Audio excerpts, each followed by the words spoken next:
കുറേ കാലങ്ങളായിട്ട് നമ്മളായിട്ട് ഒരു കോൺടാക്റ്റ് ഇല്ലാത്ത ഒരുത്തൻ പെട്ടെന്നൊരു സുപ്രഭാതത്തിൽ നമ്മളെ വിളിക്കുകയാണെന്നുണ്ടെങ്കിൽ അത് രണ്ട് കാര്യത്തിനാകും.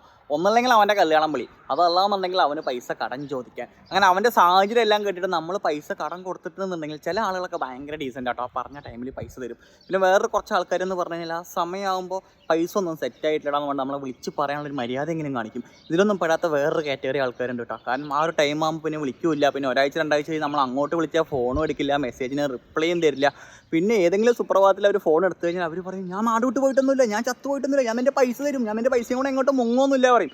അപ്പോൾ നമ്മൾ ചിന്തിക്കും നമ്മൾ അവനാണോ പൈസ കൊടുത്തത്, അവൻ നമുക്കാണോ പൈസ തന്നത് എന്ന്. കാരണം പണ്ടുള്ള ആളുകളൊക്കെ പറയുന്ന പോലെ കയ്യിലിരിക്കുന്ന പൈസ കൊടുത്തിട്ട് കടിക്കുന്ന പട്ടീനെ വാങ്ങുക എന്നുള്ളൊരു അവസ്ഥ ഉണ്ടല്ലോ, ആ ഒരു സിറ്റുവേഷൻ കൂടുതൽ ബോയ്സിനാണ് ഈ ഒരു സംഭവം റിലേറ്റ് ചെയ്യാൻ പറ്റുക.